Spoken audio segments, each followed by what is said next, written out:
दस लक्षण परिषण महापर्व। महापर्व इसलिए है कि आराधना के उत्कृष्ट दिन होते हैं। आराधना तो पूरे साल में करते हैं, लेकिन ये जो 10 दिन है उसमें आराधना एकदम जोरों से करनी है, बराबर करनी है, इसलिए उसको महापर्व कहते हैं। दीपावली वगैरह जो भी जितने भी पर्व आते हैं वो कोई पर्व नहीं है। पर्व तो जो आत्मा का आनंद दिलाता है वही पर्व है। पर्व कोने कहीए? पर्वમાં તો આપણે આનંદ કરીએ, આનંદમાં મગ્ન રહીએ, એનું નામ પર્વ। આપણે તો બહારની ફાલતુ વસ્તુમાંથી આનંદ મેળવવાનો પ્રયત્ન કરીએ। દિવાળી હોય ને, હોળી હોય ને, ધૂળેટી હોય ને, ઉત્તરાયણ હોય ને, આ બધામાંથી એમાં કંઈ આનંદ આવતો નથી। થાકી જઈએ ને મનથી માનીએ કે આપણને આનંદ આવે, બાકી તો કાંઈ એમાં આનંદ આવતો નથી। જે અંદરમાંથી આનંદ ઉત્પન્ન કરે એનું નામ પર્વ છે। એવું આ મહાપર્વ છે, પરિષણના દિવસ છે, આરાધનાના દિવસ છે, અને સાથે સાથે આનંદના દિવસ છે। એમાં જે કંઈ આરાધના કરીએ એમાં એવો ભાવ ક્યારેય ન થાય કે આ બહુ થઈ ગયું ને પછી પરિષણ જાય એટલે હાશ। જો એને જેને હાશ થતું હોય પરિષણ ગયા પછીથી, તો સમજવાનું કે એ પરિષણને સમજ્યા જ નથી। અઠવાડિયું વાતો હોય કે થાકી ગયા, પછી કે હવે નોર્મલ લાઈફ થઈ। જો એવો જેને મનમાં વિચાર આવતો હોય તો એને સમજવાનું કે એ મહાપર્વને એને મહાપર્વ તરીકે નથી લીધું, એ સમજ્યો જ નથી જૈન દર્શનને। આ તો આનંદ એમાં તો વ્યક્ત કરવાનો છે હંમેશને માટે। જે સાચા જૈન છે એને તો પોતે પોતાની આરાધના કરે ત્યારે અંદરમાંથી આનંદ હોય, ઉત્સાહ હોય, ઉમંગ હોય। અને એમાં આ તો મહાપર્વ એટલે કે આખો દિવસ એ જ આરાધના હોય એટલે અંતરમાં એવો ભાવ આવે છે કે આ પર્વ આવ્યા અને મને અમારી આવી આરાધના થઈ। એમ આખો દિવસ આનંદમાં જાય છે। પોતાના સ્વરૂપના લક્ષ્ય જે પુરુષાર્થ થાય એવું આ પર્વ છે, અને એમાં આનંદ હોય। પૂરા થયા એમ ન હોય એવો ભાવ કોઈ દિવસ આવે, એવો ભાવ કરવો નહીં। થતો હોય तो छोड़ दो। ऐसा भाव अगर हो जाता है कि चलो अभी ख़त्म हो गए 10 दिन, चलो अभी ठीक हो, अभी हो गया, नॉर्मल लाइफ अभी आएंगे, ऐसा नहीं होना चाहिए। ऐसे सोचते ही नहीं कभी, आनंद में है ऐसा सोचना चाहिए। और इसी तरह ऐसे सोचना चाहिए ऐसा नहीं, ऐसे ही प्रवर्तना भी चाहिए, ऐसे ही करते हैं। एवं महापर्वनी अंदर આપણે 10 લક્ષણ મહાપર્વ કહીએ। 10 લક્ષણ એટલે 10 આત્માના ધર્મ છે, પણ આપણે એક એક દિવસ એક માટે નક્કી કરી રહીએ છીએ। આજે ઉત્તમ તપ, ગઈકાલે આપણે ઉત્તમ સંયમની વાત કરી, આજે ઉત્તમ તપ 7મો દિવસ છે। ઉત્તમ તપની વાત કરીએ। 7મો દિવસ ઉત્તમ તપ।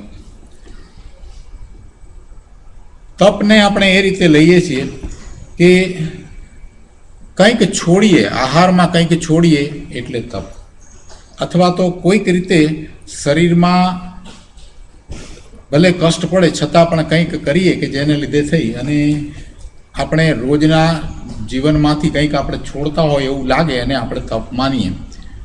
ખરેખર એ બધી વાત તો બહારની છે. પછી એ અણોદરી તપ હોય કે ઉપવાસ હોય કે કાસણા હોય કે પછી રસનો ત્યાગ હોય, બધા તપ બરાબર છે. પણ સાચું તપ શું છે? આ તો બધું નાસ્તિથી કહ્યું, આ છોડ્યું, આ નહીં. ત્યાગરૂપ જે વાત છે એ તો નાસ્તિથી થઈ. તપને નાસ્તિથી લીધું આપણે કે આજે આહાર નથી કરવો, એવી જે વાત છે એ તો નાસ્તિથી વાત થઈ. એમાં આગળ વધીને આપણે એમ કહીએ કે ઈચ્છા નિરોધ તપ એવી ધવલની અંદર એક વ્યાખ્યા કરવામાં આવી છે. धवल हमारा महान ग्रंथ है, उसमें ये ऐसी डेफिनेशन दी है कि इच्छा निरोध तप, इच्छा उत्पन्न ही नहीं हो रही उसी को तप बोलते हैं. वो भी बात बराबर है. पर आय नास्तिથી થયું, વાત તો બરાબર છે કે ઈચ્છા જ ઉત્પન્ન ન થવી છતાં એ નાસ્તિથી થયું. તો કે આ સ્થિતિ શું છે? તો કે પોતાના સ્વરૂપમાં રહેવું એનું નામ જ તપ છે. પોતાનું સ્વરૂપ છે એમાં રહેવું એનું નામ તપ. नास्ति એટલે नेगेटिव कहिए એટલે नास्ति થી થયું.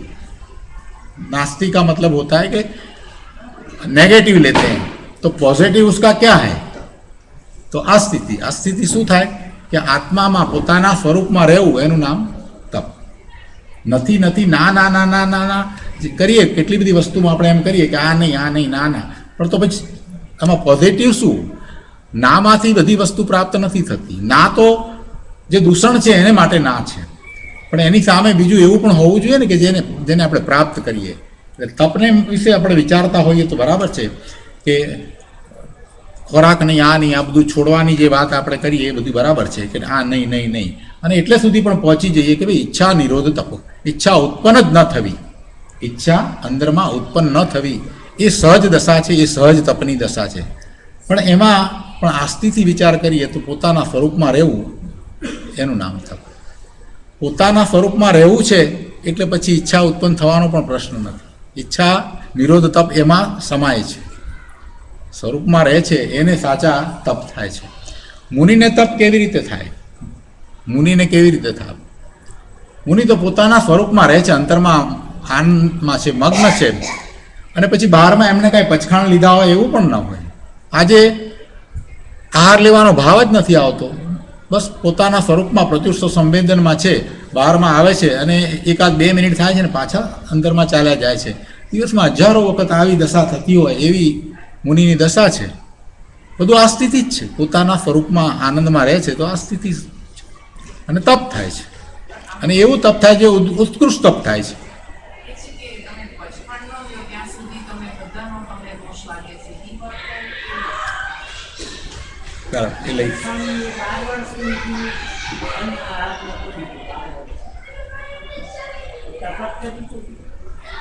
તમને ખાવાનો ભાવ છે એમ આપણે સ્વીકારીએ તો એમ થાય, પણ જે પોતાના સ્વરૂપમાં જે જાય છે અને પોતાના સ્વરૂપને જેણે જાણ્યું છે, અનુભવ્યું છે, अपने स्वरूप को जो अंदर से देखता है, कैसा आत्मा है उसको जो देखता है उसी को तो क्या है कि मैं ये हूँ. સ્વરૂપ કેવું છે? સિદ્ધ સમાન સ્વરૂપ છે, શુદ્ધ ત્રિકાળ નાયક સ્વરૂપ છે. એમાં ખાવાનો ભાવ છે જ નહીં. તો પોતાના સ્વરૂપમાં રહ્યો છે તો એને ક્યાં છે કે બધે છે એવો પ્રશ્ન જ ઉપસ્થિત નથી થતો. એવું સમજાવવામાં આવે છે કે જ્યાં સુધી તમે પચખાણ નથી કરતા ત્યાં સુધી તમે એમ કે બધે તમને જવાના ભાવ છે, એમ નથી. સ્વરૂપમાં જે રહ્યો છે એને ક્યાં બીજે જવાનો ભાવ જ છે. મુનિ પોતાના સ્વરૂપમાં જ રહ્યા છે, એમને ક્યાં બીજા જવાનો ભાવ જ છે, એમને તો અંદરમાં સ્થિરતાનો ભાવ છે. એટલે એવું નથી. પણ કેટલાકને એવી રીતે સમજાવવામાં પણ આવે છે કે તમે જો પચખાણ નથી લેતા અને જો તમે કંઈ પણ કરો છો તો તમને એનું ફળ નહીં મળે, પુણ્યનો બંધ નહીં થાય, આવું પણ સમજાવવામાં આવે છે. તો પુણ્યનો બંધ કરાવીને એમને સારી ગતિ કરાવવી છે ને, એટલે पुण्य का बंद होगा तो अच्छी गति होगी, अगले जन्म में देव गति के मनुष्य की गति होगी, ऐसा सिखाते हैं. तो पुण्य उपार्जन करो, तो उसके लिए आप तब करते हैं तो पचखान बराबर लेना चाहिए. पचखान नहीं लिया और ऐसे नहीं खाया तो उसका कोई फल नहीं मिलेगा. और वो एग्जाम्पल भी देते हैं कि जैसे कि जो भिखारी है वो उसको खाना नहीं मिलता तो उसको भी वैसे तो तप हो गया, और जो पचखान लेते हैं तो उसी को सच्चा तप है, ऐसा समझाते भी हैं. बराबर ने? आज एक्जाम्पल आपीने समजाववामां आवे ने कि તમે પચખાણ લો તો થાય, બરાબર છે, નહીતર ન થાય. આપણે ક્યાં ના પાડીએ? પણ એનાથી શું થશે? શુભનો બંધ થાય છે. એ તો શુભનો બંધ છે, એ તો તમારો શુભ ભાવ છે. અમે તો એવા તપની વાત કરીએ છીએ, કે જે તમને મોક્ષ માર્ગમાં પદાર્પણ કરાવે એવા તપની વાત કરીએ છીએ, જે દ્વારા તમે પોતાના સ્વરૂપમાં જાઓ અને જે મોક્ષ માર્ગ બની રહે એવા તપની વાત અમે તો કરીએ છીએ. બરાબર છે? મુનિના તપની વાત કરીએ છીએ કે જેમાં ઘણી નિર્જરા થાય છે, ઉદીર્ણા થાય. ઉદીર્ણા ક્યારે થાય? ઉદીર્ણા કરે કે જે કર્મ જે છે એ ભોગવાય નહીં અને ભોગવ્યા વગર એની નિર્જરા થઈ જાય. એ તપ સાચું તપ છે. બરાબર છે? હવે તપ સંબંધી પછી એના ભેદને આપણે અંતરંગ તપ ને બાહ્ય તપને આજે નથી રહેતા. આપણા મૂળ સ્વાધ્યાય ઉપર આવીએ. આપણને થોડાક દિવસ વધારે મળ્યા છે. જયેશભાઈએ કહ્યું છે આપણે એટલે કંઈક બીજો સબ્જેક્ટ પણ લઈશું, એને એ વખતે આપણે એ બધું વિસ્તાર કરીશું. આજે તો ઉત્તમ તપ એટલે નાસ્તિથી બરાબર છે કે ઈચ્છા નિરોધ તે તપ કરી અને એમ મનમાં વિચારવું પણ નહીં કે મેં તપ કર્યું છે. તપ સહજ દશા છે. તપ જે છે તે સહજ દશા છે. અને આપણે શરૂઆતમાં જેમ વાત એમ કરી એ રીતે કે બાહ્ય તપ છે એ શુભભાવ છે. એને લીધે થઈને ટેવ પડે છે આપણને.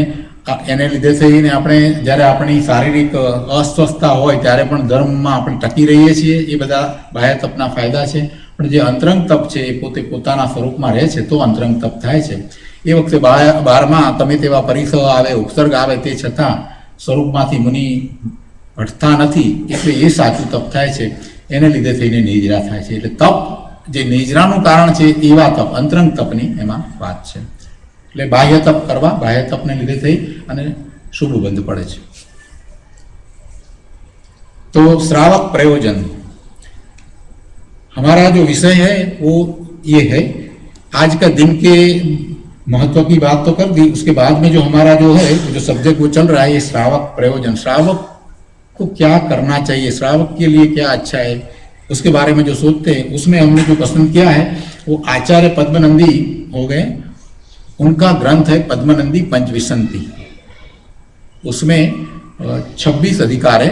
पंचविंशति का मतलब होता है 25, लेकिन इसमें 26 अधिकार है. वो एक अधिकार, वैसे तो एक छोटा ग्रंथ है, ऐसे अधिकार है. और व्यवहार नहीं की मुख्यता से इनमें बात बताई गई है, तो वो हम कर रहे हैं. उसमें देश व्रत उद्योतन नाम का 7वां अधिकार है, उसी का स्वाध्याय कर रहे हैं. देश व्रत उद्योतन એમાં આપણે 16મી ગાથાથી આગળ લઈએ. બરાબર? 15મી ગાથા સુધી આપણે સ્વાધ્યાય કર્યો છે, એટલે હવે આપણે 16મી ગાથાથી આગળ લઈએ.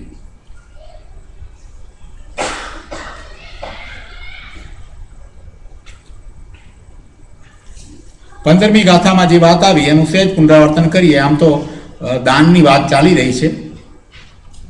15मी गाथा में दान की ज बात करवामां आवी कि जे धन पात्रों उपयोग में आवे छे तेने ज बुद्धिमान मनुष्य श्रेष्ठ माने छे, कारण के ते अनंत गुणा सुखनु आपनार थईने परलोक में फरीथी पण प्राप्त थई जाय छे.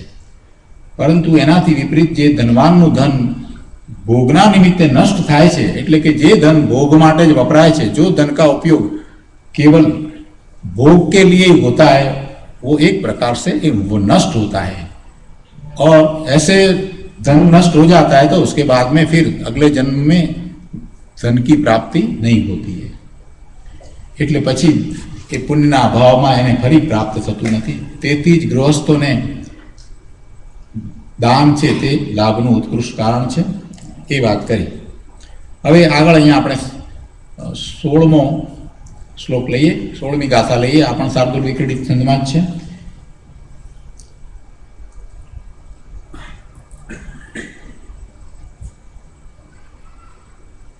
પુત્રે રાજમશેષમતિશુદરં તત્વાવયં પ્રાણીષુ नित्यसुखास्पदं सुतपसा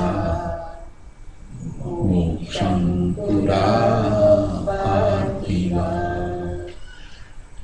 मोक्षापि भवेत् ततः प्रथमतो दानं निदानं बुधे सत्यादेयमिदं सदाति च फले द्रव्ये तथा जीविते।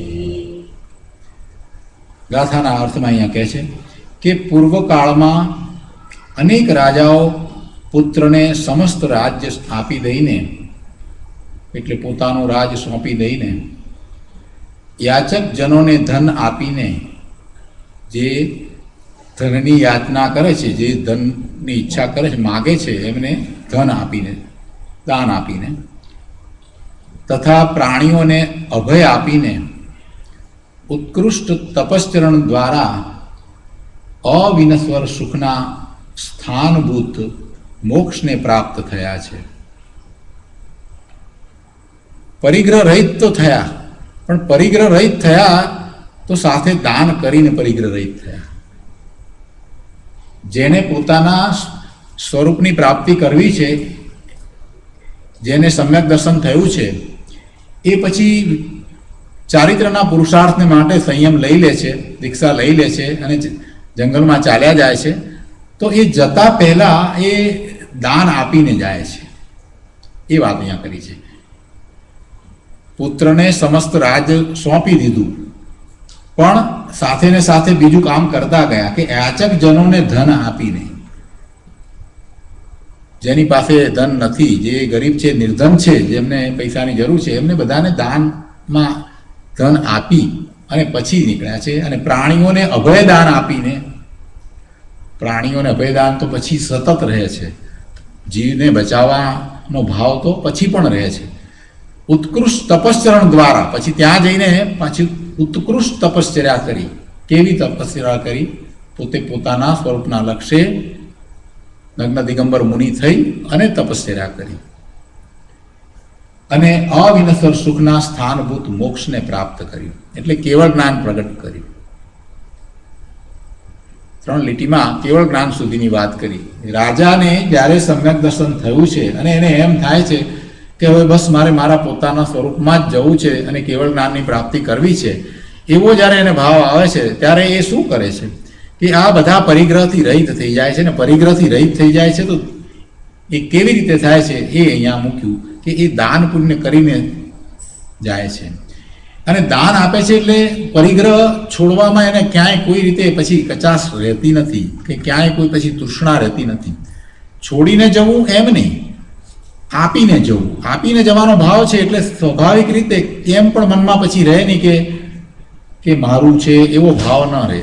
જેને આપવાનો ભાવ આવ્યો છે ને એને પછી આસક્તિ ઘટી જાય. એટલે જે લોકો દીક્ષા લે છે એમને આપણે જોઈએ છીએ કે વ્યવહારમાં પણ આપણે એમ જોઈએ છીએ કે પેલો વર્ષીદાનનો વરઘોડો કાઢવામાં આવે છે, કદાચ ખબર હશે. એની પાછળનો આશય એવો છે કે એ દાન આપે છે, એના હાથે દાન અપાવડાવે છે. જે જાય છે વર્ષીદાનનો વરઘોડામાં એમાં એમ હોય છે કે દાન આપે છે બધાને. ખરેખર તો એમ છે, પણ હવે વ્યવહારમાં કદાચ કોઈ બીજી રીતે પણ કરતા હોય, આમ નાખતા હોય ને એવું તો પાછળ બધા લેતા હોય ને. ખરેખર એમ નથી. ખરેખર આશય એવો છે, દાન આપે. દાન આપે એટલે પોતાના ભાવ એવા થઈ જાય કે મારું ક્યાં છે, હું ક્યાં છોડું છું, એવો ભાવ થઈ જાય. મારું હતું ને મેં આપ્યું ને છોડ્યું ને એવો પણ ભાવ નહીં. જો ચીજ મેરી है नहीं उसको मैं कहाँ छोड़ता हूँ. मेरे से जो अलग चीज है, जो चीज मेरी है नहीं उसको मैं कहाँ छोड़ता हूँ. उसको जहाँ जानी है वहाँ जाएगी. तो मैंने दिया है, छोड़ा है, वैसा भी कोई भाव नहीं. मैं तो शुद्ध परमात्मा हूँ, परमात्मा स्वरूप हूँ, और वही परमात्मा स्वरूप को मैं पर्याय में प्रकट कर लूँगा. भगवान जैसी मेरी अवस्था को प्रकट कर लूँगा. अब बोलो. एक मिनट. हाँ हाँ हाँ. દાન એક શબ્દ છે કે દાન મોક્ષનું પણ પ્રસ્થાન કારણ છે. જ્યારે આપણે એનું વિશ્લેષણ કરીએ તો ગઈકાલે આપણે વાત કરી કે જે દાન છે એ શુભભાવ છે, અને શુભભાવ એ બંધનું કારણ છે. કે મોક્ષનું દાન કેવું કરશે? દાન એ આપણે લઈએ. अच्छा, તમે શું કઈ પ્રશ્ન કરતા? आप बोलते थे दान की जो बात करते हैं तो उसका मूल उद्देश्य तो है कि परिग्रह रहित होना. जो परिग्रह है छोड़ देना. अपरिग्रहित होना. हाँ, लेकिन दान के जो चार आपने जो अलग अलग ये बताए, आहार दान, औषध दान, ज्ञान दान, चौथा है वो अभय दान। हाँ बराबर। तो पहले तीन तो समझ में आते हैं, उसका तो परिग्रह होता है। हम्म, हम्म। अभय दान में किस परिग्रह का आप लोग त्याग करते हैं? दान में परिग्रह की एक अकेले की बात है ऐसा नहीं है। दान में परिग्रह के लिए ही करते हैं ऐसा नहीं। दान का विशेष महात्मा है। जो दान देते हैं परिग्रह के लिए ऐसा नहीं है। आप कल थे? मैं क्या बोल रहा हूँ कि अगर नहीं, वो एक ही उद्देश्य नहीं है, उसमें एक ही रीजन नहीं है। मुनि को जो दान देते हैं, मुनि को जो दान देते हैं उसमें तो हमारे भाव है। मुनि को आहार दान देते हैं, मुनि को शास्त्र का दान देते हैं, ये सब पहले आया, बराबर नहीं। उसमें कोई परिग्रह छोड़ने का तो प्रश्न ही नहीं है, वो बात नहीं है। दान एक सेपरेट एंटिटी की तरह ले लो आप, वो सेपरेट चीज है। दान जो चीज जो है, दान का भाव है, उसको एक सेपरेट एंटिटी ले लो। इसीलिए तो मुनि को सुपात्र दान देना है, खाली परिग्रह छोड़ना ऐसा नहीं है। उससे कुछ कहीं ज्यादा है, मेरा कहने का मतलब ये है। दान को दान के हिसाब से ही आप देखो। वो पर्पस नहीं है कि अपरिग्रही होने के लिए दान देते, ऐसा कोई पर्पस नहीं है।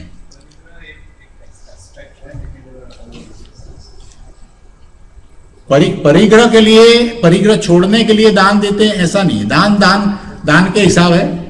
दान का जो अंदर में जो भाव है उसमें कुछ और चीज भी है। नहीं तो मुनि को दान देने में क्या परिग्रह छूटता है? कुछ परिग्रह नहीं छूटता है।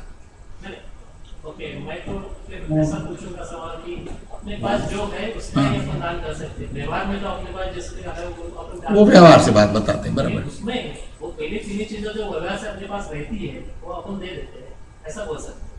फिर अभय दान के बारे में वो इसीलिए बता रहा हूँ, वो इसीलिए इतना छोटा दान नहीं कि अपने पास में जो चीज है उसको देना है, इतना दान का अर्थ नहीं है। दान का अर्थ बहुत बड़ा विशाल है। दान में हम और चीज भी कुछ करते हैं, हमारे भाव है। जो अभय दान जो है, अभय दान में जीव को बचाने का जो भाव है, जीव बचे नहीं बचे वो बात अलग है, वो उसका पुण्य है। फिर भी हम तो यही सोचते हैं कि उसको कैसे बचाए। जो भाव है वो बड़ा ही शुभ भाव है। ऐसे मुनि को जो दान देते हैं, आहार दान देते हैं, उसमें भी बहुत शुभ भाव है और उसमें तो भक्ति भाव भी आ जाता है। मुनि के प्रति हमारा जो भक्ति भाव है वो व्यक्त करते हैं। मुनि को इतना खाना दिया वो कोई बात नहीं है, लेकिन मुनि को हाथ जोड़ के हम जो विनती करते हैं कि आप हमारे घर पधारो और हमारे घर शुद्ध आहार है आप, और ऐसे आहार देते हैं, तो उसमें ये बात रहती है कि मुनि के प्रति हमारा जो विशेष भाव है, भक्ति का भाव, वो भी उसमें प्रकट हो जाता है। तो दान को विस्तृत ले लो, ठीक है। इनके प्रश्न के जवाब लेते हैं। આપણે હજી લીટી આવે છે એટલે મેં પહેલા એમનું લીધું। હવે અહીંયા આગળ વાત કરે છે કે એ રીતે તે દાન મોક્ષનું પણ પ્રધાન કારણ છે, એમ અહીંયા કહ્યું છે। આપણને એમ થાય કે આ તો શુભભાવ છે, આપવાનો ભાવ તો, અને છતાં પણ એને અહીંયા મોક્ષનું પ્રધાન કારણ કેમ કહ્યું? આ આખો ગ્રંથ છે તે વ્યવહાર નહીંથી લખાયેલો ગ્રંથ છે અને શ્રાવકના પ્રયોજન રૂપે આ વાત કરવામાં આવી। જ્યારે શ્રાવકને એવા ભાવ થાય, પોતાના સ્વરૂપના જવાના ભાવ જ્યારે થાય છે અને એવો જ્યારે પુરુષાર્થ કરતા હોય ત્યારે એને એવા વિકલ્પ આવે, દાન આપવાના વિકલ્પ આવે અને હવે સુપાત્રે દાન આપવાના વિકલ્પ આવે। આખો શુભ ભાવ જ છે, પણ એવું જ હોય, એવું જ હોય। જેનો સાચો પુરુષાર્થ ઉપડ્યો છે એને એવો દાનનો વિકલ્પ આવ્યા વિના રહે જ નહીં। અહીંયા તો આપણને આ વ્યવહારનું કથન છે અને દાનનું મહાત્મ્ય સમજાવવું છે, એટલા માટે આપણને એમ કહ્યું કે એ રીતે દાન મોક્ષનું પણ કારણ થાય છે। એટલે પહેલાં એ આખી વાત કરી કે આ કઈ રીતે મોક્ષનું કારણ થાય છે, એમ કરીને રાજાની વાત લીધી, એમણે આ આપ્યું અને પછી એ છોડી દીધું અને ત્યાર પછીથી અભયદાન પણ કર્યું અને બચાવવાનો ભાવ પણ રહ્યો ને, અને એમ એ પોતે પોતાની તપસ્યા આગળ વધારતા ગયા પોતાના સ્વરૂપને લક્ષ્ય, એમ એ મોક્ષનું કારણ। Just simple translation. पोते पोतानी means आत्मा। आप बार-बार पोते पोतानी बोलते हैं, तो नहीं, गुजराती self, में self, लिखेगा self, हाँ, मैं बताऊं। आत्मा, self, સેલ્ફ के लिए, वही समझ। But I want to make sure. Self के लिए। પણ આમાં છે ને જે ભાઈનું છે કે મોક્ષને પ્રાપ્ત થાય છે આમાં લખ્યું કે ઉત્કૃષ્ટ તપચરણ તપ એ મોટી વાત છે. એમાં દાન પછી એ કર્યું ને, તપ કર્યું ને, એટલે એમાં આમ જોઈએ ને તો બીજી રીતે આપણે એમ વ્યવહાર નથી કહીએ કે ભાઈ પરંપરાએ, એ પણ એક પાર્ટ થયો ને. એટલે પણ વ્યવહારનું એનું શાસ્ત્ર છે અને દાનનો મહિમા છે, એટલે પરંપરાએ છે તો પણ એને એમ કહું કે એ આ રીતે તે દાન મોક્ષનું પણ પ્રધાન કારણ છે. એટલે એમાં કહેવાનો આશય એટલો છે. તેથી સંપત્તિ અને જીવન અતિશય ચપળ અર્થાત નશ્વર હોવાથી, સંપત્તિ અને જીવન અતિશય ચપળ અર્થાત નશ્વર હોવાથી, ટકીને રહેતા નથી, ચપળ છે એ રીતે અર્થ કર્યો છે એમણે, હોવાથી વિદ્વાન પુરુષોએ શક્તિ પ્રમાણે સર્વદા તે દાન અવશ્ય આપવું જોઈએ. પોતાની જેટલી શક્તિ હોય એ પ્રમાણે દાન અવશ્ય કરવું જોઈએ. जितनी आपकी कैपेसिटी है उसके मुताबिक आपको दान करना चाहिए. નિશ્ચયથી તો એનું સ્વરૂપ એવું છે કે આત્મા ગ્રહણ પણ કરી શકતો નથી અને ત્યાગ પણ કરી શકતો નથી. આત્મા ખરેખર તો કંઈ ગ્રહણ પણ કરી શકતો નથી અને કંઈ ત્યાગ પણ કરી શકતો નથી. ત્યાગ ઉપાદાન શૂન્યત્વ શક્તિ, એક 47 શક્તિમાં એક આવી પણ એક શક્તિ છે, ત્યાગ ઉપાદાન શૂન્યત્વ શક્તિ. અને એવી શક્તિને લીધે થઈ અને એ ખરેખર આત્મા કંઈ ગ્રહણ કરતો નથી અને કંઈ દાન પણ આપતો નથી. કંઈ ખરાબ પણ ગ્રહણ નથી કરતો, કંઈ સારું પણ આપણને જે સારું લાગે એવું પણ કંઈ ગ્રહણ નથી કરતો. કેમ કે આત્મા પરિપૂર્ણ શુદ્ધ છે, પવિત્ર છે, એ કોઈ વાતે અધૂરો નથી, એ પૂર્ણ છે, એને કાંઈ ગ્રહણ કરવાની જરૂર નથી. आत्मा को किसी चीज की जरूरत नहीं, इसलिए कोई चीज ग्रहण करता भी नहीं है और जो ग्रहण नहीं करता तो कोई चीज देता भी नहीं है. तो निश्चय से तो वैसा है कि दान वो दे सकता ही नहीं है. लेकिन ये तो विभाव भाव की बात है. जब अपने भाव में नहीं है, अंदर आत्मा की के अंदर गया नहीं है, निर्विकल्प ध्यान की दशा में वो अंदर में नहीं गया है, तो बाहर में है. बाहर में है तो उसको अनेक प्रकार के भाव आते हैं. इसमें एक ऐसा भी भाव आता है जिसको शुभ भाव बोलते हैं, दान देने का भाव. दान देने का भाव तो ये शुभ भाव है. वैसे देखने जाए, कोई ऐसा मान ले कि मैं दान देता हूं, दान करता हूं, तो ऐसे बताते हैं कि देखो उसका अभिमान तोड़ना है, तो ऐसे बताते हैं कि वो चीज तुम्हारी कहां थी. जो पुद्गल है, जो पैसे धन संपत्ति है, वो मैंने दिया और वो अभिमान में रहता है कि मैंने दान किया, तो उसका अभिमान तोड़ने के लिए ऐसे बताते हैं कि ये चीज तो पुद्गल है, और पुद्गल को और आत्मा को क्या संबंध है. आत्मा चेतन है और चेतन की ये जड़ चीज हो ही नहीं सकती. भगवान आत्मा चेतन, एनु आ पुद्गल होय. पुद्गलનો સ્વામી ભગવાન આત્મા કેવી રીતે થાય? એનો સ્વામી થઈ શકતો જ નથી. ચેતન છે એ જડનું સ્વામી થઈ શકતું નથી. એ મિલકત ચેતનની હોય, ચેતનની એ મિલકત હોય જ નહીં. ચેતનની મિલકત તો એની અંદરમાં પડી છે, એ મિલકત છે. શું મિલકત છે? એ તો જ્ઞાન સ્વરૂપી છે, એને ક્યાં બીજી કોઈ મિલકતની જરૂર છે? એટલે એવા ભગવાન આત્મા ચૈતન્ય સ્વરૂપને આ બહારના કોઈ પણ પદાર્થ જળ એનું સ્વામિત્વ નથી, એને ગ્રહણ કરતા નથી, એ એનું છે નહીં. એમાં એનો મારાપણાનો ભાવ પણ ન હોવો જોઈએ. એમ સમજાવી અને જેને દાન માટે થઈ અને જેને મનમાં ક્યાંક માન કસાય પોસાતો હોય ત્યારે એને માન કસાય તોડવામાં આવે. નિશ્ચયથી વાત સમજાવીને કે ભાઈ તારું ક્યાં હતું, શું આ તું લઈને બેઠો છે તું, એમ કરીને સમજાવવામાં આવે. એટલે નિશ્ચયથી વાત પાછી સાથે આપણે જાણીએ ત્યારે આપણને થાય કે આ તો એ વખતે આવેલો એક શુભ ભાવ છે. વસ્તુ વસ્તુના કારણે છે, વસ્તુ જવાની છે તો જાય છે, એના કારણે જાય છે તો જાય છે, એમાં મારું કાંઈ કરવાપણું નથી. પછી બીજો ભાવ એ સમજાવવામાં આવે, અકર્તા ભાવ. તું દાન આપી શકે છે, એમાં અકર્તા ભાવ લાવવો છે. એટલે બીજો પ્રશ્ન એને એમ સમજાવે, પહેલો તો કે તારું નથી, તું જડનો સ્વામી નથી, એક વાત એ કરી. અને પછી બીજી વાત આ પણ કરવામાં આવે, પેલું તો માન કસાય એનું ગયું, અને બીજી વાત આ કરવામાં આવે કે જેમાં એને અકર્તા ભાવ લાવવા માટે થઈને એમ કહેવામાં આવે કે તું દાન આપી શકે, તું દાન આપી શકે, જડના કામ તું કરી શકે. ચેતન ભગવાન આત્મા જડના કામ કરે નહીં, एक द्रव्य बीजा द्रव्यનું કંઈ કરે નહીં. द्रव्य स्वतंत्र है और हर एक द्रव्य का परिणमन भी स्वतंत्र है. एक द्रव्य दूसरा द्रव्य का कुछ नहीं कर सकता. तो ये चेतन द्रव्य, भगवान आत्मा चेतन द्रव्य, वो जड़ का कार्य कैसे करेगा? करता भाव टाळવાનો. એટલે એક તરફ જ્યારે વાત ચાલતી હોય, વ્યવહાર નહીંથી કથન કરવામાં આવ્યા હોય અને શ્રાવક આચારની વાત ચાલતી હોય ત્યારે આપણે એમ કહીએ કે ભાઈ દાન આપવું, વાત બરાબર છે, અને એને આપણે એટલું જ એમ જ લેવાનું કે દાન આપવાની વાત કરી છે તો બરાબર છે, દાન આપવું, પણ એમાંથી પોતાનો માન કસાય છે ને એ કાઢી નાખવું, પોતાના અભિમાન પણ છોડી દેવા, પોતાનો કરતા ભાવ પણ છોડી અને પછી દાન આપવું. દાન આપવું છતાં પણ એમાં હું દાન આપું છું, હું દાન કરી શકું છું એવો કરતા ભાવ પણ રાખવો નહીં. હું ક્યાં દાન કરું છું? દાન આપીને પછી તરત જ પાછા વળીને વિચાર કરવાનો કે કોણ દાન આપે, કોણ દાન આપે? હું ભગવાન આત્મા ચેતન, હું ક્યાં દાન આપવા આવું છું? કોણ કોને દાન આપે? બરાબર? એટલે આપણા ભાવ માન કસાય પણ નહીં અને કરતા ભાવ પણ નહીં.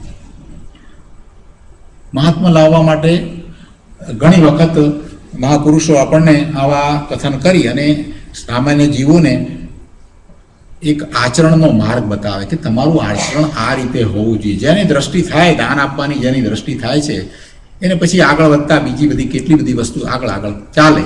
એટલે કેટલાય ગુણો માટે થઈ કે જે તમને એમાંનો વિકાસ થાય એ અપેક્ષાથી આ બધી વાત કરવામાં આવી હોય. શ્રાવક રત્નકરણ શ્રાવક આચારની અંદર પણ આ જ રીતે બધો મહિમા કરવામાં આવ્યો, દાનનો પણ મહિમા કરવામાં આવ્યો, રત્નનો પણ મહિમા કરવામાં આવ્યો, આ બધી વાત કરવામાં આવી. કેમ કે શ્રાવક ધર્મ છે આ. જ્યાં સુધી આપણે પોતાને માટે ખાઈએ, પોતાને માટે કમાઈએ, પોતાના કુટુંબને માટે કરીએ છીએ, બરાબર છે, તો પછી સાથે ને સાથે તમને એમ પણ હોવું જોઈએ, એ માન્યતા રહી છે ને. આપણે ગૃહસ્થાશ્રમમાં છીએ તો આપણે પોતાને માટે આ કરીએ તો એ સાથે એમ પણ સાથે ને સાથે જ હોવું જોઈએ કે આ છોડવાનો, ત્યાગનો ભાવ, દાનનો ભાવ આ પણ સાથે હોવો જ જોઈએ ને. એકલું પોતા માટે જ કરવાનું. મુનિને માટે આ નથી. કેમ મુનિને માટે નહીં, આપણે માટે કેમ? તો કે મુનિએ તો છોડી દીધું છે. પોતાને માટે ક્યાં એક કમાવા જાય છે કે પોતાના ભરણ પોષણ માટે કે પોતાના કુટુંબીજનો માટે કે કંઈ કરે છે? તો છે જ નહીં. એટલે શ્રાવકને માટે આ જરૂરી છે. કેમ કે શ્રાવક હજી એવા ભાવ સાથે છે, હજી એ પ્રવૃત્તિ તો એવી કરે છે ને કે જેમાં જે પ્રવૃત્તિ કરે છે, કમાય છે, તો એમાં પાપ થાય છે ને, થાય છે ને. એટલે શ્રાવકને આ ભાવ પણ સાથે રાખવો પડે. એ નહીં રાખે તો પછી સ્વચ્છંદ થઈ જશે. સ્વચ્છંદ થશે તો કદાચ એવી દશા પણ આવી જાય કે એ ધર્મ માર્ગમાં નહીં જાય, એટલી સરળતાય નહીં રહે. આ બધું નિર્માની થવા માટે, આપણું માન છોડી દેવા માટે, અભિમાન છોડી દેવા માટે, સરળતા પ્રાપ્ત કરવા માટે આ બધા ગુણો પણ જરૂરી છે. એટલે શ્રાવકને આ હોવું જોઈએ. કમાવું છે, ખાવું છે, ભરણ પોષણ કરવું છે, ઘરમાં રહેવું છે, બધી સુવિધાઓ વાપરવી છે, આટલું બધું કરવું છે તો પછી સાથે સાથે તમને આ પણ હોવું જોઈએ ને. એટલે શ્રાવકને આ યાદ કરાવ્યું છે કે તમે આ જ કર્યા કરો છો તો જીવન તમે એમને એમ પૂરું કરી નાખો છો. તમે આમને આમ જીવન પૂરું કરી નાખો છો. એટલે આચાર્યને આ બધી વાતની ખબર છે, આપણી બધી વસ્તુની ખબર છે. એટલે આ આપણા માટે મૂક્યું છે શ્રાવક ધર્મ. શ્રાવક ધર્મ કાંઈ ખોટો કોઈ ઉપજાવી કાઢે છે એમ નથી. એની પાછળનું આ રહસ્ય છે કે તમે આ સંસારમાં રહો છો ને બાકી બધું આમ બધું ભોગવો છો, કરો છો, તો પાછું વાળીને જોતા જ નથી. આ પાછું વાળીને જોડાયું છે તમને. એટલે પછી મહિમા કરે ત્યારે એ રીતે એમ કે એમાં મોક્ષનું કારણ થાય છે એવી વાત આવે.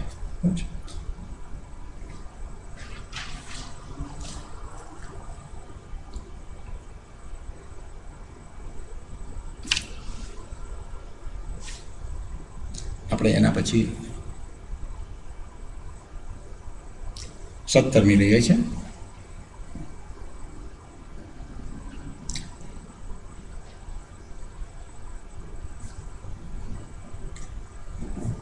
આપણે 16મું થયું ને, બરાબર ને? અને 17મું આપણે ગાયું છે ને 17માનો અર્થ આપણે કરતા હતા, બરાબર? 17મું ત્યાં આપણે આનાથી આગળ 16મું જ પત્યું છે, બરાબર છે? આ આપણે 16મું અહીંયા પત્યું. અહીંયા આપણે મોક્ષની જે વાત લીધી ને ત્યાં આપણે વાત હતી. અહીંયા જરા ખસ્યું ને એટલે વિદ્વાન પુરુષોએ શક્તિ પ્રમાણે સર્વદા તે દાન અવશ્ય આપવું જોઈએ. હવે 17માનો અર્થ આપણે લઈએ છીએ. ઉત્તમ મનુષ્ય ભાવ પામીને પણ ગાય આપણે ગાયું નહીં સોરી મને એમ રહી ગયું ના 17 આપણે ગાઈએ ગાથાઓ તો ગયા વગર ચાલે ये मोक्ष प्रतिनोद्यता सुनभवे लभते विदुर्भुजः ते तिष्ठन्ति गृहेण दानमिह चेत् तन्मोहपाशो दृढः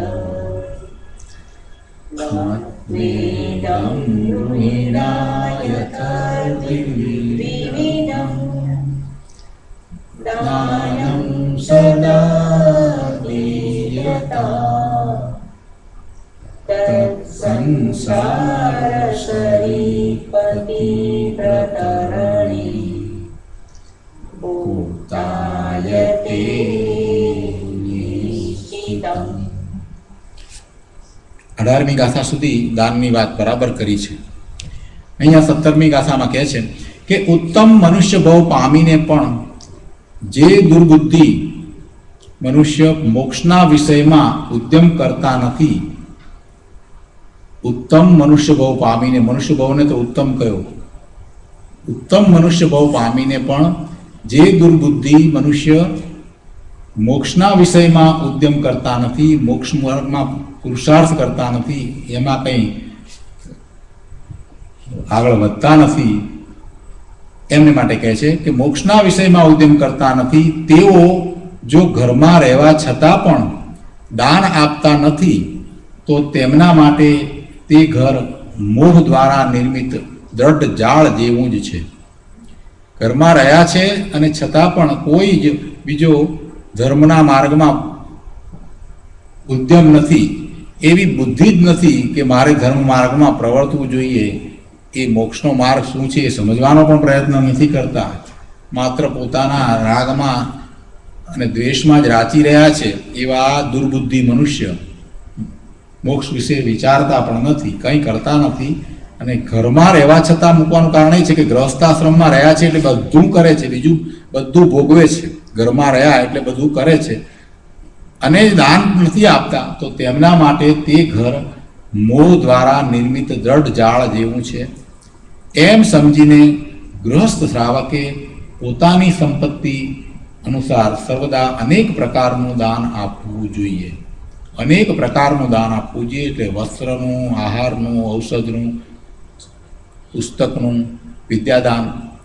આપણે સ્કૂલના છોકરાઓને પુસ્તક આપીએ એ દાન પણ વિદ્યાદાન કહેવાય અપેક્ષાએ, પણ જે મુનિને આપણે જે આપીએ શાસ્ત્ર એના કરતાં એક ઉત્કૃષ્ટ કહેવાય.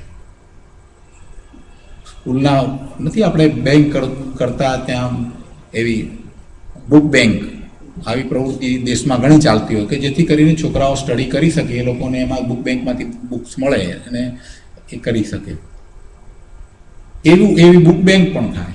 પછી આ હોસ્પિટલ વગેરેની અંદર આપણે જે દાન આપીએ છીએ એવા દાન પણ થાય. એટલે અનેક પ્રકાર છે, એમાં અનેક પ્રકાર સમજવાના કે જેમાં જે કંઈ કોઈકને સાતા વળતી હોય, કોઈકને શાંતિ વળતી હોય, કોઈકને સારું થતું હોય, એમાં આપણો આશય એવો હોય એવા દાન પણ અપાય. ન અપાય એમ નથી, પણ ઉત્કૃષ્ટ દાનની પહેલાં એમણે વાત કરી દીધી. સૌથી સારા દાન કયા કહેવાય એની વાત કરી દીધી, એટલે મુખ્યતા એની રાખી.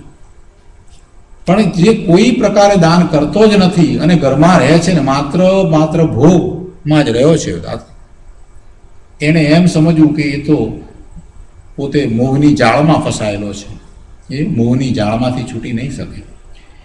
એટલે એણે પોતાની સંપત્તિમાંથી 5% કે ઓછામાં ઓછો 5% કે 10% જેટલું એની શક્તિ હોય એ પ્રમાણે એને દાન અવશ્ય આપવું જોઈએ. કારણ એ છે કે દાન નિશ્ચયથી સંસારરૂપી સમુદ્ર પાર થવામાં નાવનું કામ કરે છે. અહીંયા આપણે એ રીતે વાત લીધી, સંસારરૂપી સમુદ્ર એને પાર કરવામાં એ નાવનું કામ કરે છે. નાવ દ્વારા આપણે સમુદ્ર પાર કરીએ એ એક રૂપક લીધું, એટલે મહિમા બતાવવો છે, એ દ્વારા બતાવો તો મહિમા છે. એકલું દાન કંઈ બધું કરાવી દે છે એમ નથી, આપણે જાણીએ છીએ, છતાં એવો ભાવ આવે છે તો આવે છે.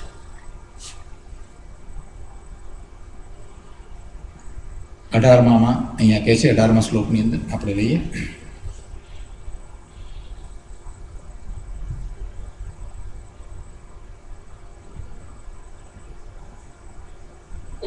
नित्यं न विलोक्यते जिह्वतीर्न स्मार्यते नाच्यते न स्तूयेत न लीयते मुनिजने दानं च भक्त्या परम् सामर्थ्ये सति तद्गृहाश्रमपदम्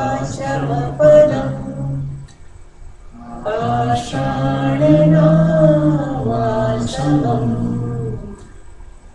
तत्र स्थावसागरे विसमे मज्जन्ति नश्यन्ति च। અહીંયા પણ મહિમા આગળ વધારતા કહે છે કે જે મનુષ્ય પ્રતિદિન જીનેન્દ્ર દેવનું ન તો દર્શન કરે છે, જીનેન્દ્ર દેવનું દર્શન કરતા નથી, એટલે જીનેન્દ્ર દેવ હોય એ વખતે જીનેન્દ્ર દેવનું દર્શન, નહીંતર પછી પ્રતિમાનું દર્શન, જીનેન્દ્રની પ્રતિમાનું દર્શન, ન સ્મરણ કરે છે, ન પૂજન કરે છે, ન સ્તુતિ કરે છે. સાક્ષાત જીનેન્દ્ર ભગવાન બિરાજતા હોય સમસરણમાં અને ન જાય એવું પણ બને, એવો પ્રમાદ હોય. ભગવાન બિરાજતા હોય ને આપણને થાય ભગવાન બિરાજતા હોય નહીં જતા હોય, પણ એવા પણ હોય, એવા જીવો એવો પ્રમાદ પણ કરે. અને એવો પ્રમાદ જે કરે છે એ તો ઘણા ભાવ સુધી રખડે છે, એને તો ઘણું રખડવાનું થાય છે. સાક્ષાત ભગવાન બિરાજતા હોય જે સમયમાં મહાવીર સ્વામી ભગવાન અહીંયા બિરાજતા હતા એ વખતે ઘણા એવા હતા કે પોતે જઈ શકે એવા હતા, છતાંય ન ગયા અને જે પ્રમાદ કરીને રહ્યા એમને તો ઘણું રખડવાનું થાય. કેમ કે ધર્મ પ્રભાવના થતી હોય એના તરફથી મુખ ફેરવી લીધું, એટલે બીજી રીતે કહીએ તો અપેક્ષા એમ જ થઈ કે વિરાધના કરી, ધર્મની વિરાધના કરી. અને એવા ધર્મની વિરાધના કરવાવાળાને તો ઘણો કાળ રખડવું પડે, કેમ કે એમાં એને ખબર છે અને નથી જતો તો એનું કંઈક કારણ હશે શા માટે નથી જતો. ભગવાનના સમોસરણમાં જાય, જ્ઞાન પ્રાપ્ત કરે, આ વાત એને ન ખબર હોય એવું તો બને નહીં. બધા જતા હોય એટલે ખ્યાલ તો હોય, છતાં જો એ નથી જતો તો એને કંઈક સ્ટ્રોંગ કારણ હોય કે મારે નથી જ જવું ભગવાનના સમોસરણમાં. એટલે કંઈક એવી એની માન્યતા હોય, શ્રદ્ધા હોય. અને એટલે એ શ્રદ્ધા મોટે ભાગે તો એવી જ હોય કે જેને લીધે ગૃહિત મિથ્યાત્વ થાય. મોટે ભાગે તો એવી જ હોય સ્ટ્રોંગ, તો જ ન જાય, નહીતર ગયા વગર રહે જ નહીં. એટલે જીનેન્દ્ર ભગવાન બિરાજતા હોય અને સમોસરણમાં જવાનું જેને મન પણ ન થાય એ કેવો કમભાગી, કેવો દુર્ભાગી કહેવાય. કેટલા ભાવ કરશે, કેટલા ભાવ કરશે. જાય છે અને જે સમજતો નથી, જાય છે અને જે સમજતો નથી એને પણ ઘણા ભાવ થશે. આ વાત આવી છે એટલે એક વાત કહું છું. દાનની વાત તો છે જ, એ તો વાત છે, એમાં તો પણ એક બીજી વાત છે સાથે ને સાથે. હા, હું કહું છું એટલે આવે છે એટલે એ જ વાત એમને માટે જ કહેવી છે, ખાસ કે એમને સમજણ પડે એવી જ વાત છે कि जिनेश्वर भगवान जो हो गए उनके टाइम में हम थे कि नहीं. जितने जिनेश्वर भगवान हो गए उनके टाइम में हम हो सकते हैं कि नहीं हो सकते. ऋषभदेव भगवान के बारे में हम सोचते हैं कि ऋषभदेव भगवान पहले तीर्थंकर हो गए, उसके बाद में अजीतनाथ, संभवनाथ, 24 तीर्थंकर हो गए. कितना टाइम पीरियड चला गया है, उसमें हम नहीं थे, ऐसा तो कह नहीं सकते. बराबर है ना कि जीव जो है वो तो अनादि से है, तो उनके काल में वो पीरियड में हम थे कि नहीं थे, तो थे. कोई भी पर्याय में तो थे. ऐसा भी हो सकता है कि 24 भगवान है तो 24 में से किसी एक के काल में हम मनुष्य भी होंगे ना. अच्छा, ये बात छोड़ो कि ये 24 की बात छोड़ो, उसके पहले की 24 होगी, उसमें भी पहले 24 तीर्थंकर भगवान हुए यहाँ भरत क्षेत्र के विषय यहाँ. तो उनमें से जो जितने तीर्थंकर थे उनमें से कोई के काल में तो हम होंगे कि नहीं होंगे. अगर वो छोड़ दो तो महाविद्य क्षेत्र में हमेशा तीर्थंकर रहते ही है, तो कभी हमारा जन्म महाविद्य क्षेत्र में भी हो सकता है, हो सकते हैं, क्योंकि जीव तो अनादि से है. ऐरावत क्षेत्रનો વિચાર કરો, ऐरावत क्षेत्રમાં પણ तीर्थंकर भगवान થાય છે. આપણે ક્યાંય નહીં હોય એવું બને?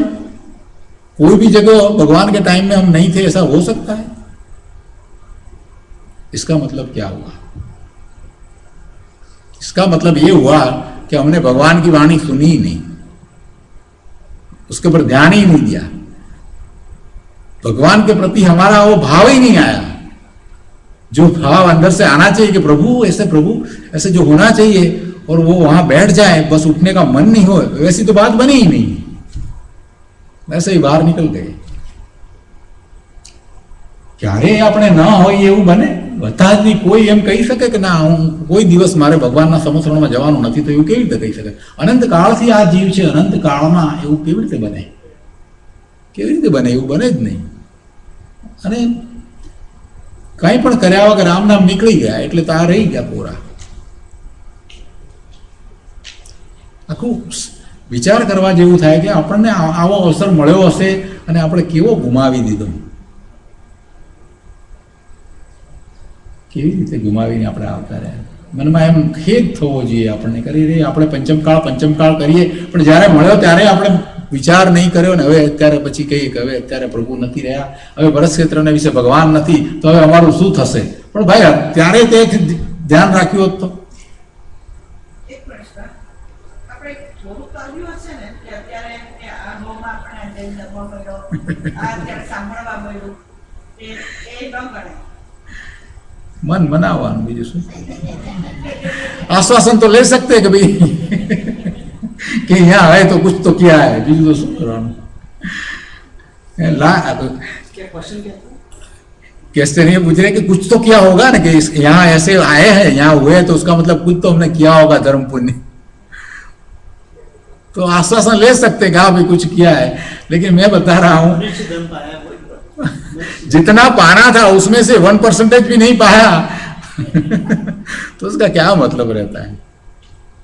અહીંયા આ વાત કરી છે જીનેન્દ્ર દેવનું દર્શન ના કરે એ વાત કરી, એટલે જીનેન્દ્ર દેવનું દર્શન કરવું કેવું મહત્વનું છે એ વાત એના ઉપરથી યાદ આવે છે કે ભગવાનના દર્શન કરવા જાય તો પછી બધું આગળ વધાય, પણ દર્શન કરવા નથી જતો એવો આળસુનો પીર.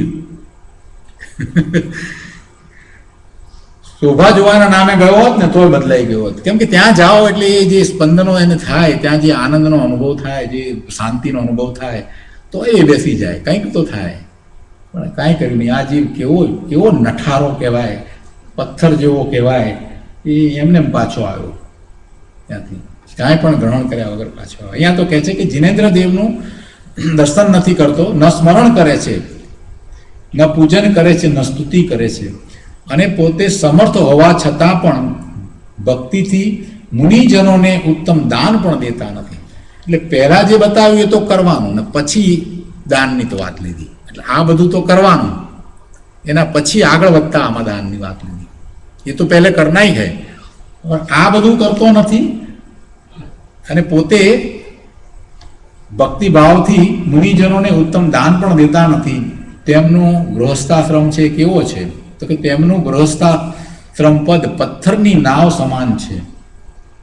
એટલે પથ્થરની નાવ એ ડૂબાડે, એટલે એને ડૂબાડે એવું છે, સંસારમાં ડૂબાડે એવું છે. वो संसार में डूबेगा.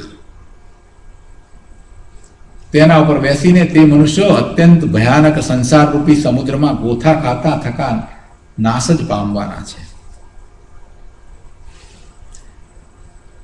આમાં આચાર્ય દેવે થોડી જરાક જુદી રીતે વાત મૂકી. દાનનું મહત્વ તો અહીંયા સુધી લીધું, આ 18મી સુધી લીધું, પણ બીજી વાત સાથે મૂકી દીધી કે આ બધું આપણે કરવા જેવું છે, આના ઉપર આપણે ધ્યાન નથી આપતા. કે આપણને જીનેન્દ્ર દેવનું સ્મરણ રહેવું જ જોઈએ. જીનેશ્વર ભગવાનનું સ્મરણ ન રહે, એક દિવસ પણ એવો જાય એમ તો કેમ ચાલે? જીનેશ્વર ભગવાનનું સ્મરણ નથી એનો અર્થ એ છે કે આપણે આપણા આત્માને પણ ભૂલી ગયા છે. જીનેશ્વર ભગવાનનું જેને સ્મરણ નથી એ પોતે પોતાના અસ્તિત્વને પણ ભૂલી ગયો છે. ચેતન ભગવાન આત્મા છે અને ચેતન ભગવાન આત્મા પોતાના આત્મા સુધી જેને પહોંચવું છે એને જીનેશ્વર ભગવાનનું સ્મરણ થયા વિના રહે જ નહીં. નિશ્ચયથી આપણે એમ કહીએ કે અમે તો મોક્ષ માર્ગનો પુરુષાર્થ કરીએ છીએ, અમારે તો સ્વરૂપની પ્રાપ્તિ કરવી છે, અનુભૂતિ કરવી છે, અને આપણે જીનેશ્વર ભગવાનનું સ્મરણ ન કરીએ, સ્તુતિ ન કરીએ, અંતરમાંથી એવો ભાવ જ ના આવે પ્રભુ પ્રત્યેનો, તો સમજવું કે આપણને સ્વરૂપ દર્શન નહીં થાય.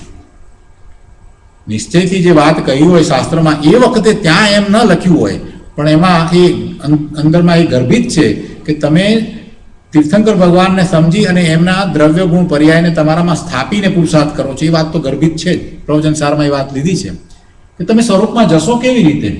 સ્વરૂપમાં જાઓ છો તો તમે તીર્થંકર ભગવાનના દ્રવ્ય ગુણ પર્યાયને તમારામાં સ્થાપીને જાઓ છો. એનો અર્થ શું? એનો અર્થ છે કે તમને દરેક સમયે તમને જ્યારે જ્યારે તમે બહારમાં આવો ત્યારે તમને એમનું સ્મરણ હોય અને એમને યાદ કરો ને ફરી પાછા અંદરમાં જાઓ. તમે અંદરમાં કેવી રીતે જાઓ છો? પ્રભુને યાદ કરો છો તો તમે અંદરમાં જાઓ છો. અંદરમાં જવા માટે થઈ અને મોટામાં મોટું કારણ તમને શું છે? તો કે સિદ્ધ ભગવાન છે, હરિહંત ભગવાન છે, એમનું સ્મરણ. સિદ્ધ ભગવાનને આપણે યાદ કરીએ એટલે આપણને યાદ આવે હું પ્રભુએ આ દશા પ્રાપ્ત કરી લીધી છે અને મારે એ પ્રાપ્ત કરવાની છે. તો એમનું સ્મરણ તો હંમેશા હોવું જોઈએ. જે બહારમાં આવે એને પ્રભુનું જ સ્મરણ હોય, બીજું કાંઈ હોય નહીં. હું અંતરંગમાં પુરુષાર્થ કરું છું ને મને ભગવાનનું સ્મરણ ન થાય તો સમજવું કે ના, એ તારો પુરુષાર્થ સાવ ખોટો છે. એમાં દ્રવ્યાનુયોગના ગ્રંથમાં દરેક વખતે એ લખવાની જરૂર નથી હોતી. એક વખત આપી દીધું તો આપી દીધું કે તમે પ્રભુને તમારા અંતરમાં સ્થાપી અને પછી તમે પુરુષાર્થ કરો છો. એટલે કોઈ એમ કે સમયસારમાં આ આમ નથી આવતું, આ આમ આવતું નથી, પણ એમાં એ ગર્ભિત વાત છે જ. કેમ કે તમને સ્વરૂપનું દર્શન કેવી રીતે થાય છે? સ્વરૂપનું દર્શન કરતા પહેલા તમારી દ્રષ્ટિ સિદ્ધ ભગવાન ઉપર જાય છે અને સિદ્ધ ભગવાનના સ્વરૂપને તમે ઓળખો છો ત્યારે તો તમને તમારા સ્વરૂપ વિશેનો ખ્યાલ આવે છે. आपको अपना स्वरूप के बारे में पता कैसे लगता है? आप कैसे जानते हो कि आपका स्वरूप कैसा है? आपकी आत्मा कैसी है उसके बारे में आप कैसे जानोगे? सिद्ध भगवान का स्वरूप जानते हैं तो उसके पर से पता लगता है कि ऐसा स्वरूप मेरा है. तो सिद्ध भगवान का स्मरण किए बिना तो चलेगा कैसे? तो हर दिन होना चाहिए, हर पल होना चाहिए. अंतर में तो वो तो बात रहनी चाहिए. वो बात रहती ही नहीं है और फिर ऐसे ही पुरुषार्थ करने लगते हैं कि भी चलो ध्यान में बैठ गए, कोई बात नहीं बनेगी. विश्वास भी होना. स्मरण के साथ में दर्शन, स्मरण दर्शन दर्शन करते हैं. मतलब याद तो रहना चाहिए हमेशा. याद आया है तो फिर दर्शन करने जाएंगे. मंदिर है तो मंदिर में दर्शन करने जाए, घर में आए तो फोटो से दर्शन करेंगे, प्रतिमा है तो प्रतिमा का दर्शन करते हैं. सम्यक दर्शन नहीं, सम्यक दर्शन की बात नहीं. अपने स्वरूप को जानना है तो सिद्ध भगवान का स्वरूप तो जानना पड़ेगा ना पहले. उसको जाने बिना कैसे करेंगे? तो प्रभुનું સ્મરણ, સિદ્ધ ભગવાનનું સ્મરણ આપણને ન હોય અને આપણે પુરુષાર્થ કરીએ તો ક્યાંથી ચાલશે? તીર્થંકર ભગવાન, હરિહંત ભગવાનનો આપણે વિચાર પણ ન કરીએ અને પછી આપણે એમ કહીએ કે અમે પુરુષાર્થ કરીએ છીએ, સ્વાનુભૂતિનો પુરુષાર્થ. એનો સ્વાનુભૂતિનો પુરુષાર્થ? કોઈ એમ દલીલ કરે કે પણ ના, એ તો શુભભાવ છે ને. અરે ભલા ભગવાન, તું શું વાત કરે છે? એ તો એમ કોઈ કહે નિશ્ચયથી કે આ તો શુભભાવ છે ને, પણ અરે પણ તને એવો શુભભાવ નહીં આવે તો પછી બીજા કોને આવશે શુભભાવ? જે એવો પુરુષાર્થ કરે એને એવો જ શુભભાવ હોય. અને એવો શુભભાવ તને નથી તો તારી માન્યતામાં કાંઈક ફેર છે. તું સમજો જ નથી. સ્વરૂપમાં જવાની આખી પ્રક્રિયાને તું સમજો જ નથી. નિશ્ચયથી વાત કરી પણ નિશ્ચયને તું બરાબર સમજો જ નથી. તું સ્વચ્છંદી છો, નિશ્ચય આભાસી છો. પ્રભુનું સ્મરણ, જિનેન્દ્ર દેવનું દર્શન, સ્મરણ, સ્તુતિ, પૂજન, આ બધું આપણને હોય ને હોય જ. એવો અંદરમાંથી ભાવ આવે જ. વિધિની વાત છોડો. વિધિ મહત્વની નથી, અંદરના ભાવની વાત છે. વિધિ આમ થાય કે આમ થાય કે એમાં સફેદ ચોખા કે પીળા ચોખા એ વાત જવા દો. પણ ભાવ, પ્રભુનું સ્મરણ થાય ને ભાવ આવે તો જ થાય. એ વાત કરી દીધી છે. અને પછી દાનની વાત કરી છે આગળ. અને સમર્થ હોવા છતાં પણ ભક્તિથી મુનિજનોને ઉત્તમ દાન પણ દેતા નથી. દાન भी नहीं दे रहा.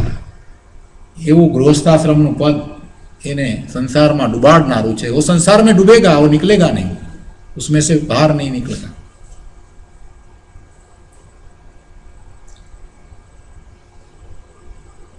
આપણે હજી એક લઈશું. આપણો સમય થયો છે. અહીંથી થોડો સબ્જેક્ટ બદલાય છે. આપણે કાલે લઈએ, બરાબર છે? 19મીથી કાલે લઈશું, એવું કરીશું. તો આજનો સ્વાધ્યાય આપણે અહીંયા સુધી રાખીએ, 18 સુધી. હવે આજના સ્વાધ્યાય સંબંધી કંઈ પ્રશ્નો હોય તો આપણે વિચારીએ.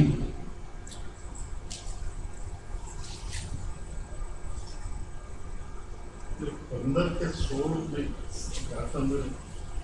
મને કહું કે અનંત ગુણ છું, દાન આપવાથી એમાં શબ્દો વાક્યો છે અનંત ગુણ. એ કેવી રીતે? વ્યવહારનાયનું કથન છે ને, એટલે મહાત્મા વધારવા માટે વાત કરી છે, પણ સાવ ખોટું નથી.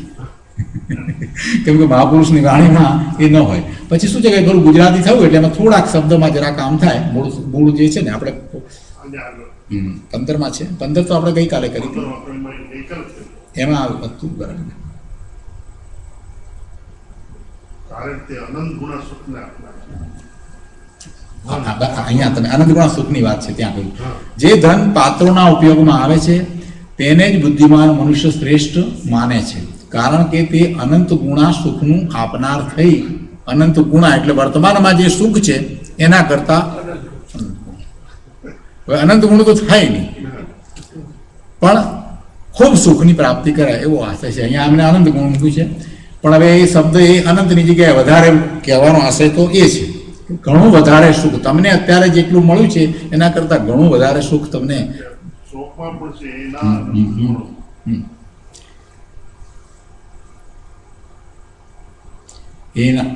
એના અનંત ગુણમ ત્યાં મૂક્યું છે. એટલે ભાવ તો ખરો કે ઘણું ભાવ છે. ઘણું ઘણું ઘણું બતાવવું છે એટલે એ અપેક્ષાથી મૂક્યું છે.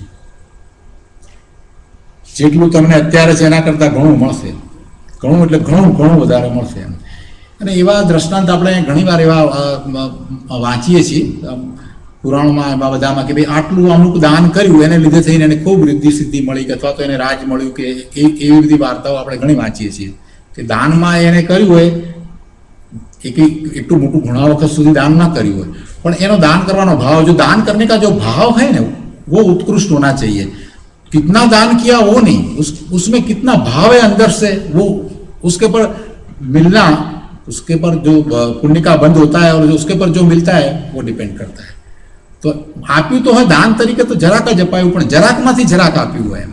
थोड़ा है उसमें से भी दिया है और वो भी उत्कृष्ट भाव से दिया है, पूरे भक्ति भाव से दिया है, तो उसका जो पुण्य बंध पड़ता है और उसमें राज मिल जाता है, इतनी संपत्ति मिल जाती है.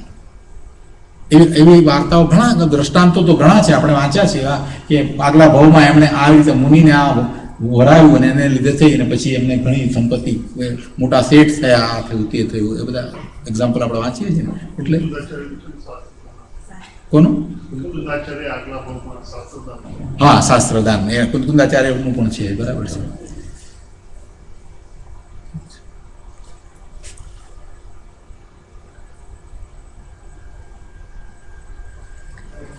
વિરોધાભાસ નથી. નિશ્ચય અપેક્ષાએ જે વાત સાથે એને કઈ વિરોધાભાસ નથી. રમેશભાઈ, આપણે 2-3 દિવસથી જોઈએ છે કે વ્યવહાર ધર્મ અને નિશ્ચય ધર્મમાં થોડીક ટસર થતી હોય છે.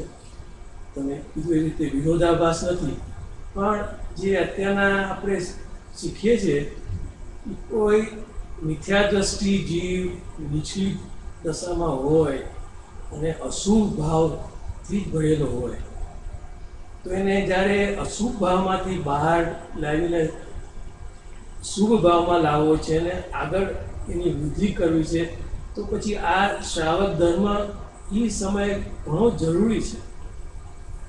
પણ એમાં અભિમાન આવે.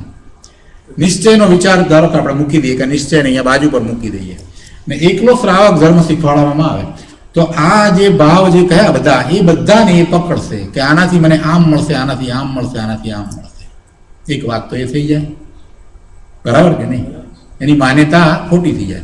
अगर निश्चय को निकाल दो और ये व्यवहार धर्म जो बताया है उसको ही पकड़ो, निश्चय की बात ही बिल्कुल छोड़ दो, और फिर वो जो भी करता है उसमें क्या होगा, उसको अभिमान हो जाएगा, उसकी मान्यता भी ऐसी हो जाएगी ना कि मुझे इसकी वजह से ये मिलेगा. निश्चय धर्म जो बतायो नहीं ने एकलो जो व्यवहार बताववामां आवे तो बहु मोटो प्रॉब्लम. निश्चय धर्म बताववामां आवे એટલે તરત જ તમને અહીંયા થઈ જાય કે આ બધું કરવાનું છતાં એનું કરતાપણું છોડીને કરવાનું.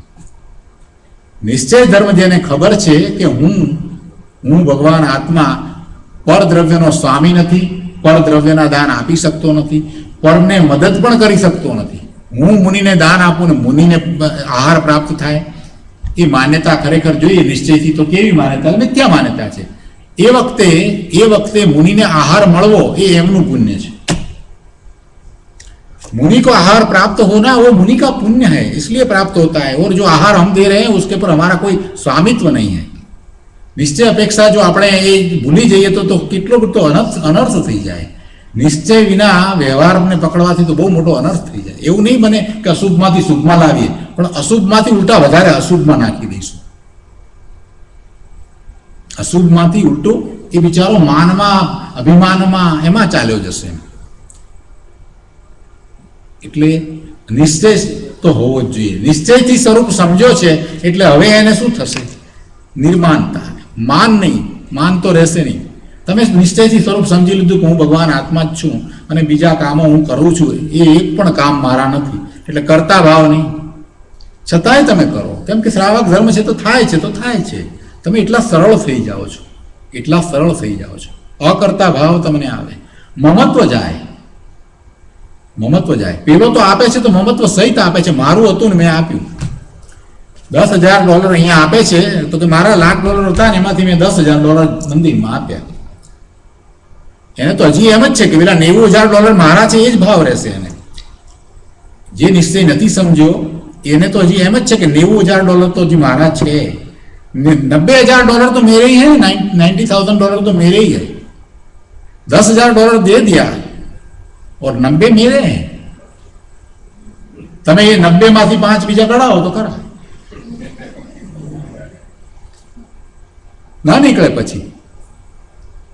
અને એની જગ્યાએ જેને નિશ્ચય છે એની વાત કેવી હોય કે 10 ગયા પણ 10 મારા ક્યાં હતા, 90 મારા નથી.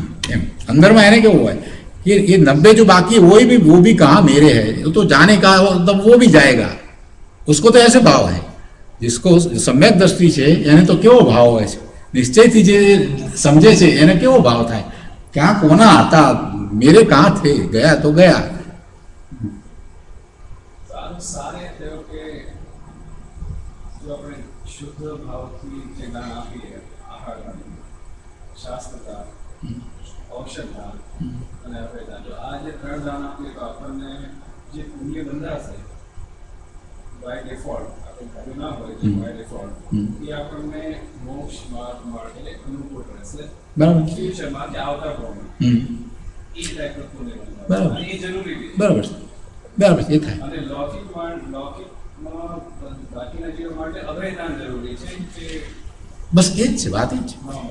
એટલે નિશ્ચયની સાથે વ્યવહાર ધર્મ હોય, એકલો વ્યવહાર ધર્મ ના ચાલે. અને એનાથી આદિપન દાનથી પેલી મૂડી દશા ને બધું જે વ્યવહાર જે છે એ ટકી રહે છે, ધર્મના બરાબર, જરૂરી છે. બરાબર. અને એકલો નિશ્ચય નહીં ચાલે, નહીંતર નિશ્ચય આભાસી થઈ જશે.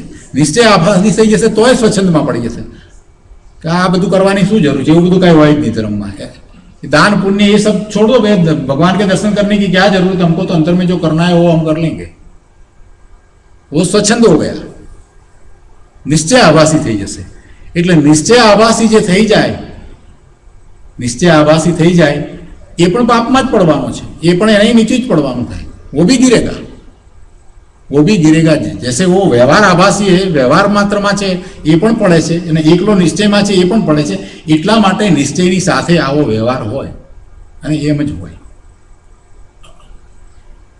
આપણે નાના હતા તો કબીરને એક કવિતા મળતા કહેતા કે રામદા ચિડિયા, રામદા ખે, ખાલો ચિડિયા હર ભર પેટ.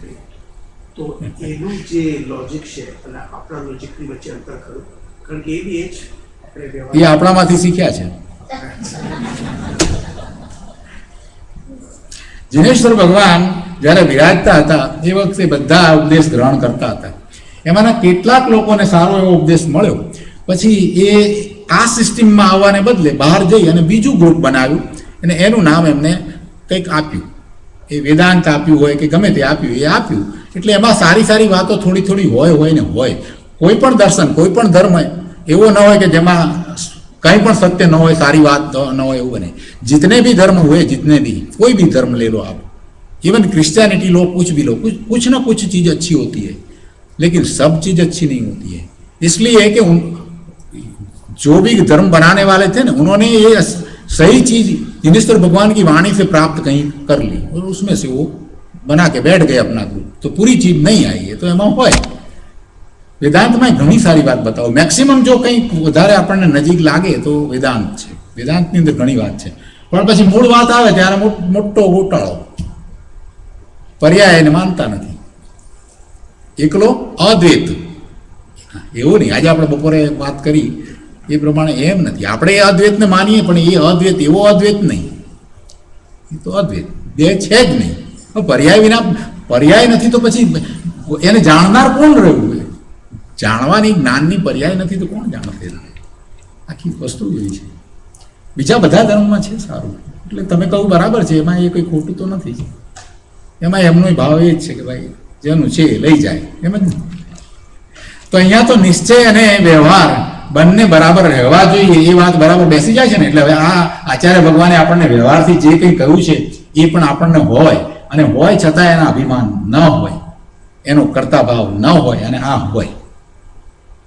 આવો જૈનનો જિનેશ્વર ભગવાનનો આદેશ છે, આવી આમન્યા છે, અને એ આપણે સ્વીકારવાની છે. અત્યારે આ જ વાત સમયસારની અત્યારે જે આપણે જે કળશ ચાલી રહ્યો છે એની અંદર આ જ વાત હવે આવી છે. એમાં શુભની વાત લીધી છે અને એમાં જ્ઞાનની વાત લઈને કરી છે. આવી જાતની વાત પેરેલલ વાત છે. આપણે કાલે સવારે આપણે જે લેવાના છીએ બરાબર છે ને, એવી જ ચાલે છે ને. એકલા શુભ અને એકલી જ્ઞાનની વાત, એની જગ્યાએ પછી જે રીતે લીધી.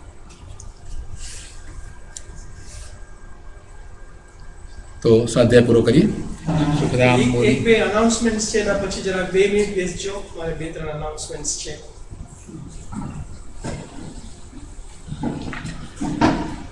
એક હું મૂકું, આપણે બોલીશું હમણાં તો નથી મૂકતો અહીંથી, બરાબર આપણે જ બોલીએ ને.